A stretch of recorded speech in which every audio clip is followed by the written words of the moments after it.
وہ آسانی سے اپنے عقیدے بدلنے والا آدمی نہیں تھا، لیکن اس نے دیکھا کہ بنو تمیم کے بیشتر قبائل مسلمان ہو گئے ہیں تو اس نے اپنی مقبولیت اور اپنی سرداری کو قائم رکھنے کے لیے اسلام قبول کر لیا۔ چونکہ یہی شخص زیادہ باروب اور اثر و رسوخ والا تھا، اس لیے رسول کریم صلی اللہ علیہ وآلہ وسلم نے اسے بطاح کا امیر مقرر کر دیا تھا۔ زکوٰۃ، عشر، دیگر محصول اور واجبات وصول کر کے مدینہ بھجوانا اسی کی ذمہ داری تھی۔ مشہور مورخ بلازری اور محمد حسین ہیکل لکھتے ہیں کہ مالک بن نویرہ بڑا وجی اور خوبصورت آدمی تھا۔ اس کے قد کاٹ میں عجیب سی کشش تھی، اس کے سر کے بال لمبے اور خوبصورت تھے، شہسوار ایسا کہ کوئی اس کے مقابلے میں ٹھہر نہیں سکتا تھا، اچھا خاصا شاعر تھا، آواز میں مٹھاس اور ترنم تھا، اور اس میں سب سے بڑی خوبی یہ تھی کہ ہنس مکھ تھا، غم کے مارے ہوں کو ہنسا دیتا تھا۔ اس میں خرابی یہ تھی کہ اس میں غرور اور تکبر بہت تھا۔ اس کی ایک وجہ تو اس کی وہ حیثیت تھی جو اسے بنو تمیم میں اور خصوصاً اپنے قبیلے میں حاصل تھی، دوسری وجہ اس کا مردانہ حسن اور دیگر مردانہ اوصاف تھے جو ایک طلسم کی طرح دوسروں پر حاوی ہو جاتے تھے۔ اس کا تعلق متعدد عورتوں کے ساتھ تھا۔ قبیلے کی جوان لڑکیاں اس کا قرب حاصل کرنے کی خواہاں اور کوشاں رہتی تھیں، لیکن وہ وقتی تعلق رکھتا اور کسی کو بیوی نہیں بناتا تھا۔ کہتا تھا کہ اس طرح ایک عورت اس کے ہم پلہ ہو جائے گی، حالانکہ اس وقت بیویوں کو یہ مقام حاصل نہیں تھا۔ وہ قبیلے کی عورتوں کے دلوں میں بستا تھا۔ اس کے دل کو مسخر کرنے والی عورت کا نام لیلا تھا۔ مالک بن نویرہ نے لیلا سے شادی کر لی۔ لیلا کو قبیلے نے ام تمیم کا نام دیا۔ رسول کریم صلی اللہ علیہ وآلہ وسلم کے وصال کی خبر ملتے ہی مالک بن نویرہ نے مدینہ والوں سے نظریں پھیر لیں اور ظاہر کر دیا کہ اس نے اسلام قبول کیا تھا، ایمان نہیں۔ اس نے زکوٰۃ اور محصولات وصول کر کے اپنے گھر میں رکھے ہوئے تھے۔ چند دنوں تک اس نے یہ مال مدینہ کو بھیجنا تھا۔ اس نے قبیلے کے لوگوں کو اکٹھا کر کے انہیں زکوٰۃ اور محصولات واپس کر دیے۔ اب تم آزاد ہو، مالک نے کہا، میں نے مدینہ کی زنجیر توڑ ڈالی ہے، اب جو کچھ تم کماؤ گے وہ سب تمہارا ہوگا۔ لوگوں نے داد و تحسین کے نعرے بلند کیے۔ مالک بہت خوش تھا کہ مدینے سے تعلق توڑ کر وہ اپنے قبیلے کا پھر خود مختار سردار بن گیا ہے، مگر اس کی خوشی زیادہ دیر قائم نہ رہ سکی۔ 2-3 قبیلوں کے سرکردہ آدمیوں نے مالک سے کہا کہ اس نے مدینہ سے تعلق توڑ کر اچھا نہیں کیا۔ مالک نے انہیں مدینہ کے خلاف کرنے کی بہت کوشش کی، لیکن اس کی زبان کا جادو نہ چل سکا۔ زکوٰۃ اور محصولات کی ادائیگی کے مسئلے پر بنو تمیم 3 حصوں میں بٹ گئے۔ ایک وہ تھے جو زکوٰۃ وغیرہ کی ادائیگی کرنا چاہتے تھے، دوسرے وہ جو مدینہ والوں کے ساتھ کوئی تعلق نہیں رکھنا چاہتے تھے، اور تیسرے وہ تھے جن کے لیے یہ فیصلہ کرنا مشکل ہو گیا تھا کہ وہ کیا کریں۔ ان سب کے اختلافات اتنے بڑھ گئے کہ قبیلوں کی آپس میں خونریز لڑائیاں شروع ہو گئیں۔ اتنے میں سجا اپنا لشکر لے کر آ گئی۔ سجا کا ذکر پہلے آ چکا ہے، اس نے نبوت کا دعویٰ کیا تھا۔ الحارث کی بیٹی سجا اپنے لشکر کے ساتھ مالک بن نویرہ کے قبیلے بنو یربو کے علاقے میں جا خیمہ زن ہوئی۔ اس نے مالک بن نویرہ کو بلا کر کہا کہ وہ مدینہ پر حملہ کرنا چاہتی ہے، اگر تم اپنے قبیلے کو میرے لشکر میں شامل کر دو تو ہم مسلمانوں کو ہمیشہ کے لیے ختم کر سکتے ہیں۔ سجا نے کہا، تمہیں معلوم ہوگا کہ میں بنو یربو میں سے ہوں، خدا کی قسم۔ مالک بن نویرہ نے کہا، میں تمہارا دست راست بن جاؤں گا، لیکن ایک شرط ہے جو دراصل ہماری ضرورت ہے۔ تم دیکھ رہی ہو کہ بنو تمیم کے قبیلوں میں دشمنی پیدا ہو چکی ہے، ان سب کو مصالحت کی دعوت دے کر انہیں مدینہ پر حملے کے لیے تیار کریں گے۔ اگر یہ مصالحت پر آمادہ نہ ہوئے تو ہم انہیں تباہ و برباد کر دیں گے، اگر تم نے انہیں ختم نہ کیا تو یہ سب مل کر تمہارے خلاف ہو جائیں گے۔ ان میں مدینے کے وفادار بھی ہیں، انہوں نے سچے دل سے اسلام قبول کر لیا ہے۔ مالک بن نویرہ کی خواہش یہ تھی کہ سجا کے لشکر کو ساتھ ملا کر بنی تمیم کے مسلمانوں کو اور اپنے دیگر مخالفین کو ختم کیا جائے۔ مورخین لکھتے ہیں کہ سجا مالک بن نویرہ کے مردانہ حسن و جلال سے متاثر ہو گئی تھی، اس نے مالک کی بات فوراً مان لی۔ دونوں نے تمام قبیلوں کے سرداروں کو مصالحت کے پیغام بھیجے۔ پیغام میں یہ بھی شامل تھا کہ مدینہ پر حملہ کیا جائے گا۔ صرف ایک قبیلے کا سردار وقی بن مالک تھا جس نے ان سے مصالحت قبول کر لی، باقی تمام قبیلوں نے انکار کر دیا۔ اس کے نتیجے میں سجا، مالک اور وقی کے متحدہ لشکر نے دوسرے قبیلوں پر حملہ کر دیا۔ بڑی خونریز لڑائیاں لڑی جانے لگی۔ بنو تمیم جو سخاوت، مہمان نوازی اور زبان کی چاشنی کے لیے مشہور تھے، ایک دوسرے کے لیے وحشی اور درندے بن گئے۔ بستیاں اجڑ گئیں، خون بہہ گیا، لاشیں بکھر گئیں۔ لیلا کو اپنے دروازے پر عورتوں کی آہو بکا سنائی تھی۔ کچھ عورتیں بین کر رہی تھیں، کیا میں بیوہ ہو گئی ہوں؟ لیلا ننگے پاؤں باہر کو دوڑی۔ وہ کہہ رہی تھی، مالک بن نویرہ کی لاش لائے ہیں۔ اس نے دروازہ کھولا تو باہر 10-12 عورتیں کھڑی بین کر رہی تھیں۔ لیلا کو دیکھ کر ان کی آہوزاری اور زیادہ بلند ہو گئی۔ 3 عورتوں نے اپنے بازوؤں پر ننھے ننھے بچوں کی لاشیں اٹھا رکھی تھیں۔ لاشوں پر جو کپڑے تھے وہ خون سے لال تھے۔ لیلا، کیا تو عورت ہے؟ ایک عورت اپنے بچے کی خون آلود لاش لیلا کے آگے کرتے ہوئے چلائی، تو عورت ہوتی تو اپنے خامند کا ہاتھ روکتی کہ بچوں کا خون نہ کر۔ یہ دیکھ، ایک اور عورت نے اپنے بچے کی لاش لیلا کے آگے کرتے ہوئے کہا، یہ بھی دیکھ، ایک اور بچے کی لاش لیلا کے آگے آ گئی، یہ دیکھ میرے بچے۔ ایک عورت نے اپنے 2 بچے لیلا کے سامنے کھڑے کر کے کہا، یہ یتیم ہو گئے ہیں۔ لیلا کو چکر آنے لگا، عورتوں نے اسے گھیر لیا اور چیخنے چلانے لگی، تو ڈائن ہے، تیرا خامند جلاد ہے، سجا کو نبوت کس نے دی؟ سجا تیرے خامند کی داشتہ ہے، سجا تیری سوکن ہے، تیرے گھر میں ہمارے گھروں کا لوٹا ہوا مال آ رہا ہے، مالک بن نویرہ تجھے ہمارے بچوں کا خون پلا رہا ہے، ہمارے تمام بچوں کو کاٹ کر پھینک دے، ہم سجا کی نبوت نہیں مانیں گی، ہمارے نبی محمد صلی اللہ علیہ وآلہ وسلم ہیں، محمد صلی اللہ علیہ وآلہ وسلم اللہ کے رسول ہیں۔ بستی کے لوگ اکٹھے ہو گئے، ان میں عورتیں زیادہ تھیں۔ لیلا نے اپنا حسین چہرہ اپنے ہاتھوں میں چھپا لیا، اس کا جسم ڈولنے لگا۔ 2 عورتوں نے اسے تھام لیا، اس نے اپنے سر کو زور زور سے جھٹکا اور وہ سنبھل گئی۔ اس نے عورتوں کی طرف دیکھا، میں تمہارے بچوں کے خون کی قیمت نہیں دے سکتی۔ لیلا نے کہا، میرا بچہ لے جاؤ اور اسے کاٹ کر ٹکڑے ٹکڑے کر دو، ہم چڑیلے نہیں۔ ایک شور اٹھا، ہم ڈائنے نہیں، لڑائی بند کراؤ، لوٹ مار اور قتل و غارت بند کراؤ، ہمارا خامند وکی بن مالک اور سجا کے ساتھ مل کر لوٹ مار کر رہا ہے، لڑائی بند ہو جائے گی۔ لیلا نے کہا، بچوں کی لاشیں اندر لے آؤ۔ مائیں اپنے بچوں کی لاشیں اندر لے گئیں۔ لیلا نے تینوں لاشیں اس پلنگ پر رکھ دیں جس پر وہ اور مالک بن نویرہ سویا کرتے تھے۔ مالک بن نویرہ لیلا کا پجاری تھا، اس پر لیلا کا حسن جادو کی طرح سوار تھا۔ اس زمانے میں سردار اپنی بیویوں کو لڑائی میں اپنے ساتھ رکھتے تھے، لیکن یہ لڑائی اس قسم کی تھی کہ مالک لیلا کو اپنے ساتھ نہیں رکھ سکتا تھا، لیلا سے وہ زیادہ دیر تک دور بھی نہیں رکھ سکتا تھا۔ اگر کہیں قریب ہوتا تو رات کو لیلا کے پاس آ جایا کرتا تھا۔ وہ اس رات آ گیا۔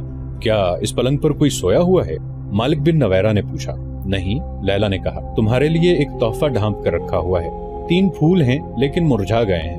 مالک نے لپک کر چادر ہٹائی اور یوں پیچھے ہٹ گیا جیسے پلنگ پر سانپ کنڈلی مارے بیٹھا ہو۔ اس نے لیلا کی طرف دیکھا۔ خون پینے والے درندے کے لیے اس سے اچھا تحفہ اور کوئی نہیں ہو سکتا، لیلا نے کہا، اور اسے سنایا کہ ان کی مائیں کس طرح آئی تھیں اور کیا کچھ کہہ گئی ہیں۔ اس نے اپنا دودھ پیتا بچہ مالک کے آگے کر کے کہا، جا لے جا اسے اور اس کا بھی خون پی لے۔ لیلا نے کہا، کیا تو وہ مالک بن نویرہ ہے جسے لوگ ہنسمکھ کہا کرتے ہیں؟ کیا یہ ہے تیری سخاوت اور شجاعت کہ تو ایک عورت کے جال میں آ کر لوٹ مار کرتا پھر رہا ہے؟ اگر تو بہادر ہے تو مدینہ پر چڑھائی کر، یہاں نہتے مسلمانوں کو قتل کرتا پھر رہا ہے۔ مالک بن نویرہ معمولی آدمی نہیں تھا، اس کی شخصیت میں انفرادیت تھی جو دوسروں پر تاثر پیدا کرتی تھی۔ اس نے تانے کبھی نہیں سنے تھے، اس کا سر کبھی جھکا نہیں تھا۔ کیا یہ ہے تیرا غرور؟ لیلا نے اسے خاموش کھڑا دیکھ کر کہا، کیا تو ان معصوم بچوں کی لاشوں پر تکبر کرے گا؟ ایک عورت کی خاطر ایک عورت نے تیرا غرور اور تکبر توڑ کر تجھے قاتل اور ڈاکو بنا دیا ہے۔ میں اپنے بچے کو تیرے پاس چھوڑ کر جا رہی ہوں، پیچھے سے ایک تیر میری پیٹھ میں اتار دینا۔ لیلا، مالک بن نویرہ گرج کر بولا مگر بجھ کر رہ گیا اور مجرم سی آواز میں کہنے لگا، میں کسی عورت کے جال میں نہیں آیا۔ جھوٹ نہ بول مالک، لیلا نے کہا، میں جا رہی ہوں، سجا کو لے آ یہاں۔ یہ یاد رکھ لے، تیری سرداری، تیری خوبصورتی، تیری شاعری اور تیری خونخاری تجھے ان مرے ہوئے بچوں کی ماؤں کی آہوں اور فریادوں سے بچا نہیں سکیں گی۔ یہ تو صرف 3 لاشیں ہیں، بستیوں کو لوٹتے معلوم نہیں کتنے بچے تیرے گھوڑوں کے قدموں تلے کچلے گئے ہوں گے۔ تو سزا سے نہیں بچ سکے گا، تیرا بھی خون بہے گا اور میں کسی اور کی بیوی ہوں گی۔ مالک بن نویرہ نے یوں چونک کر لیلا کی طرف دیکھا جیسے اس نے اس کی پیٹھ میں خنجر گھونپ دیا ہو۔ وہ آہستہ آہستہ چلتا باہر نکل گیا۔ مالک رات بھر واپس نہ آیا۔ صبح طلوع ہوئی۔ بطاح جو بارونق بستی تھی ایک ایسے مریض کی طرح دکھائی دے رہی تھی جو کبھی خوبرو جواں ہوا کرتا تھا، اب اس کا چہرہ بے نور اور آنکھوں میں موت کا خوف رچا ہوا تھا۔ بطاح کی عورتوں کے چہروں پر مردنی چھائی ہوئی تھی۔ یہ اس ماردھاڑ کا نتیجہ تھا جو بنو تمیم میں ہو رہی تھی۔ سورج کی پہلی کرنیں آئیں تو بطاح کی گلیوں میں ڈری ڈری سی داخل ہوئی۔ اس وقت سورج کچھ اوپر اٹھایا تھا جب بطاح میں ہڑبونگ مچ گئی۔ بعض عورتیں بچوں کو اٹھا کر گھروں کو دوڑ گئیں اور اندر سے دروازے بند کر لیے۔ کچھ عورتیں اپنے جواں سال بیٹوں کو لے کر اس بستی سے نکل گئیں۔ وہ کہیں چھپ جانے کو جا رہی تھی۔ بوڑھے آدمی کمانے اور ترکش اٹھائے چھتوں پر چڑھ گئے۔ بوڑھوں کے علاوہ جو آدمی بستی میں تھے انہوں نے برچیاں اور تلواریں نکال لی۔ کسی نے بڑی بلند آواز سے کہہ دیا کہ دشمن کا لشکر آ رہا ہے۔ دور زمین سے جو گرد اٹھ رہی تھی وہ کسی لشکر کی ہی ہو سکتی تھی۔ بطاح میں جوان آدمی کم ہی رہ گئے تھے، سب مالک بن نویرہ کے ساتھ دوسرے قبیلوں کی لڑائی میں چلے گئے تھے۔ بطاح میں جو رہ گئے تھے ان پر خوف و ہراس طاری ہو گیا تھا۔ لیلا کے گھر میں پلنگ پر 3 بچوں کی لاشیں پڑی تھیں اور وہ اپنے بچے کو سینے سے لگائے اپنے قلعہ نما مکان کی چھت پر کھڑی تھی۔ وہ بار بار اپنے بچے کو دیکھتی اور چومتی تھی۔ وہ شاید یہ سوچ رہی تھی کہ بچوں کے خون کا انتقام اس کے بچے سے لیا جائے گا۔ زمین سے اٹھتی ہوئی گرد بہت قریب آ گئی تھی اور اس میں گھوڑے اور اونٹ ذرا ذرا دکھائی دینے لگے تھے۔ ہوشیار بنو یربو، خبردار، بطاح میں کسی کی آواز سنائی تھی، جانے لڑا دو، ڈرنا نہیں۔ لشکر گرد سے نکل آیا اور قریب آ گیا۔ بستی کے کئی ایک آدمی گھوڑوں پر سوار، ہاتھوں میں برچیاں اور تلواریں لیے آگے چلے گئے۔ ان کا انجام ظاہر تھا، لیکن انہیں اپنی طرف آتے دیکھ کر لشکر کی ترتیب میں کوئی فرق نہ آیا۔ آگے جا کر وہ لشکر کا حصہ بن گئے۔ اپنے ہیں، انہوں نے نعرے لگائے، اپنے ہیں، مالک بن نویرہ ہے، لڑائی ختم ہو گئی ہے۔ بطاح میں سے بھی نعرے گرجنے لگے۔ لوگوں نے آگے بڑھ کر اپنے لشکر کا استقبال کیا۔ مالک بن نویرہ کہیں بھی نہ رکا، وہ سیدھا اپنے گھر کے دروازے پر آیا اور گھوڑے سے کود کر اندر چلا گیا۔ اسے لیلا صحن میں کھڑی ملی۔ اس کے دلکش چہرے پہ اداسی اور اس کی آنکھیں بجھی بجھی سی تھی، جن پر قبیلے کے جوان جانیں قربان کرنے کو تیار رہتے تھے۔ میں نے تیرا حکم مانا ہے لیلا، لڑائی ختم کر دی ہے، ہم ایک دوسرے کے قیدی واپس کر دیں گے۔ میں نے سجاد سے تعلق توڑ لیا ہے، اس پھول سے چہرے سے اداسی دھو ڈالو۔ لیلا اداس بیٹھی رہی۔ مالک نے اسے بہلانے کی بہت کوشش کی، لیکن لیلا کا چہرہ بجھا ہی رہا۔ میرے دل پر ایک خوف بیٹھ گیا ہے، لیلا نے کہا۔ کیسا خوف؟ مالک نے پوچھا۔ کس کا خوف؟ سزا کا، لیلا نے کہا، انتقام کا۔ سجا اکیلی رہ گئی۔ وکی بن مالک نے بھی اس کا ساتھ چھوڑ دیا تھا۔ مالک بن نویرہ نے وکی سے کہا تھا کہ وہ ایک عورت کے جھانسے میں آ کر اپنے قبیلے پر ٹوٹ پڑے تھے۔ سجا اپنے لشکر کو ساتھ لیے نباج کی طرف چلی گئی۔ پہلے بتایا جا چکا ہے کہ وہ یمامہ پر حملہ کرنے گئی تھی، لیکن مسیلمہ کے جال میں آ گئی اور مسیلمہ نے اسے اپنی بیوی بنا لیا۔ مالک بن نویرہ کے گناہوں کی سزا شروع ہو چکی تھی۔ وکی بن مالک جو اس کا دستے راست تھا، اس کا ساتھ چھوڑ گیا اور مسلمانوں سے جا ملا۔ مالک بن نویرہ نے اسے روکا تھا، اگر ہم دونوں الگ ہو گئے تو مسلمان ہمیں کچل کے رکھ دیں گے۔ مالک نے وکی سے کہا تھا، ہم دونوں مل کر ان کا مقابلہ کر سکتے ہیں، ہمیں زندہ رہنا ہے مالک۔ وکی نے کہا تھا، مدینہ کی فوج کا مقابلہ کس نے کیا ہے؟ غطفان ہار گئے، طے ہار گئے، بنو سلیم، بنو اسد، حوازن، کوئی بھی مسلمانوں کے آگے ٹھہر نہ سکا۔ پھر سب اکٹھے ہوئے اور ام زمل سلمہ کو بھی ساتھ ملا لیا۔ کیا تم نہیں جانتے مالک، الولید کے بیٹے خالد نے انہیں کس طرح بھگا دیا ہے؟ سلمہ قتل کر دی گئی ہے۔ مسلمان ہمیں مسلمانوں کا خون معاف نہیں کریں گے۔ تمام قبیلوں کو شکست دینے والا خالد واپس مدینہ نہیں چلا گیا، وہ بزاخہ میں ہے۔ دوسری طرف مسلمانوں کا مانا ہوا سپہ سالار اسامہ ہے۔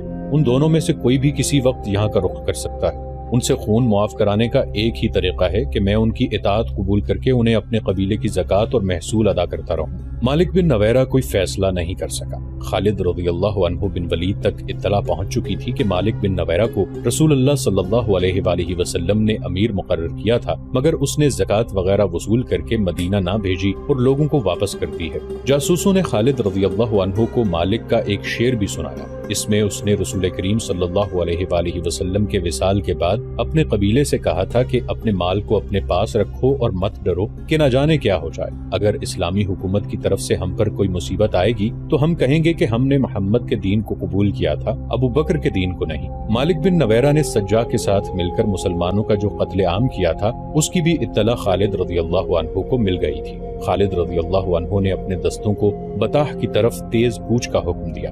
ان کے دستوں میں انصار مدینہ بھی تھے۔ انہوں نے بطاح کی طرف پیش قدمی کی مخالفت کی۔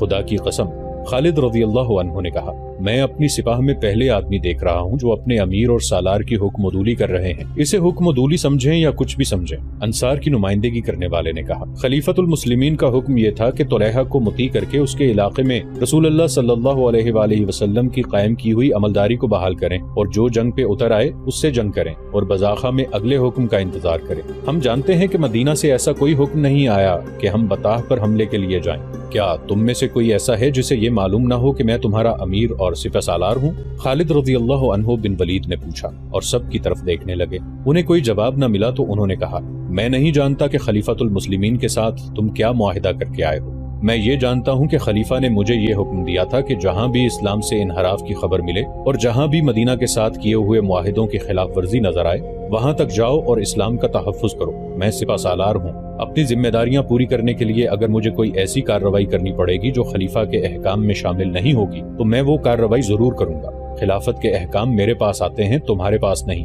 ہم نے کوئی قاصد آتے نہیں دیکھا، انصار میں سے کسی نے کہا۔ میں اس کا جواب دینا ضروری نہیں سمجھتا، خالد رضی اللہ عنہ نے جھنجھلا کر کہا، اور میں کسی ایسے آدمی کو اپنی سپاہ میں نہیں دیکھنا چاہتا جس کے دل میں ذرا سا بھی شک و شبہ ہو۔ مجھے اللہ کی خوشنودی چاہیے۔ اگر تمہیں اپنی ذات کی خوشنودی چاہیے تو جاؤ، اپنے آپ کو خوش کرو، میرے لیے مہاجرین کافی ہیں اور میرے ساتھ جو 9 مسلم ہیں میں انہیں بھی کافی سمجھتا ہوں۔ مشہور مورخ طبری نے لکھا ہے کہ ابو بکر رضی اللہ عنہ نے اپنے احکام میں یہ شامل کیا تھا کہ بنو اسد کے سردار طلحہ کی سرکوبی کے بعد خالد رضی اللہ عنہ کے دستے بطاح تک جائیں گے، جہاں کے امیر مالک بن نویرہ نے زکوٰۃ اور محصولات کی ادائیگی نہیں کی اور وہ اسلام سے منحرف ہو کر اسلام کا دشمن بن گیا ہے۔ طبری اور دیگر مورخوں نے یہ بھی لکھا ہے کہ انصار بزاخہ میں رہ گئے اور خالد رضی اللہ عنہ اپنے مجاہدین کو ان کے بغیر بطاح لے گئے۔ جب یہ لشکر بزاخہ سے چلا تو انصار نے باہم صلاح مشورہ کیا۔ وہ محسوس کرنے لگے تھے کہ اتنی دور سے اکٹھے آئے تھے، اکٹھے لڑائیاں لڑیں اور اب ہم میں پھوٹ پڑ گئی ہے، ہمیں پیچھے نہیں رہنا چاہیے تھا، اور اس لیے بھی ہمیں پیچھے نہیں رہنا چاہیے تھا۔ انصار میں سے ایک نے کہا کہ مہاجرین اور 9 مسلموں نے فتح حاصل کر لی تو اس میں ہمارا نام نہیں ہوگا، ہمیں مدینہ جا کر شرمساری ہوگی، اور اس لیے بھی ایک اور نے کہا کہ خالد بن ولید کو اگر کہیں شکست ہوئی تو مدینہ میں لوگ ہم پر لعنت بھیجیں گے کہ ہم نے مدینہ سے اتنی دور محاذ پر جا کر خالد کو اور اپنے ساتھیوں کو دھوکہ دیا، ہم ملعون کہلائیں گے۔ خالد رضی اللہ عنہ کے دستے بزاخہ سے دور نکل گئے۔ ایک تیز رفتار گھڑ سوار پیچھے سے آن ملا اور خالد رضی اللہ عنہ کے پاس گھوڑا جا روکا۔ کیا تم انصار میں سے نہیں ہو جو پیچھے رہ گئے ہیں؟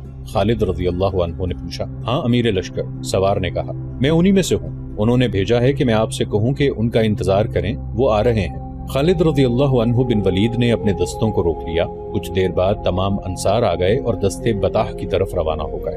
لیلا، بطاح میں مالک بن نویرہ اپنی بیوی سے کہہ رہا تھا، تو نے مجھے محبت دی ہے، تیری ذات نے میرے شعروں میں نئی روح ڈالی ہے، اب مجھے حوصلہ دو لیلا، میرے دل میں خوف نے آشیانہ بنا لیا ہے۔ میں نے تجھے پہلے دن کہا تھا کہ غرور اور تکبر چھوڑ دے مالک، لیلا نے کہا، لیکن تم اتنی دور نکل گئے کہ انسانوں کو چیونٹیاں سمجھ کر مسل ڈالا۔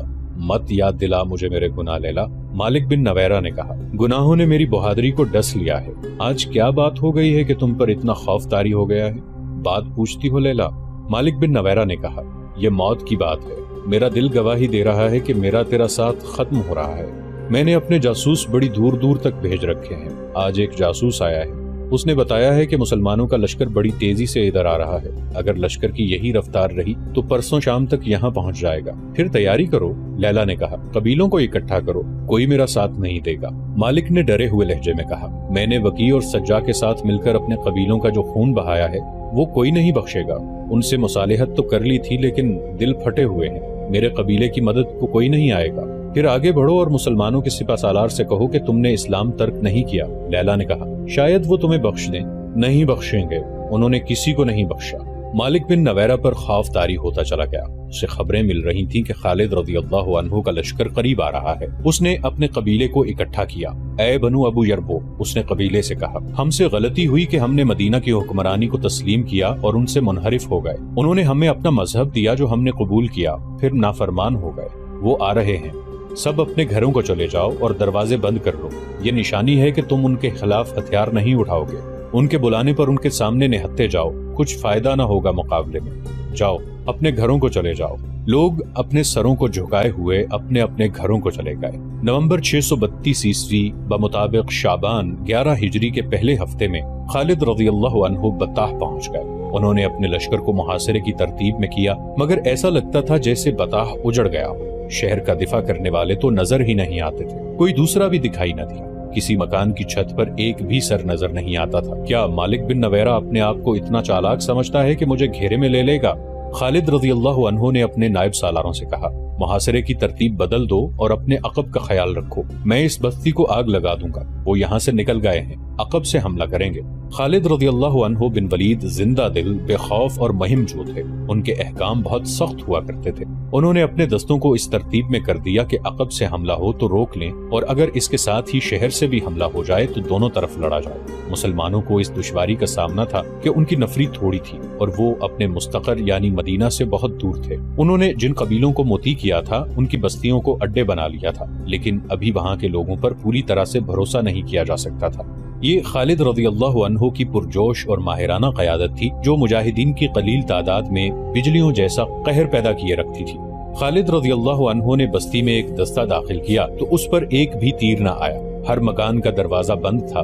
خالد رضی اللہ عنہ نے یہ خاموشی دیکھی تو وہ خود بستی میں داخل ہوئے۔ مالک بن نویرہ، خالد رضی اللہ عنہ نے کئی بار مالک کو پکارا اور کہا، باہر آ جاؤ، نہیں آؤ گے تو ہم بستی کو آگ لگا دیں گے۔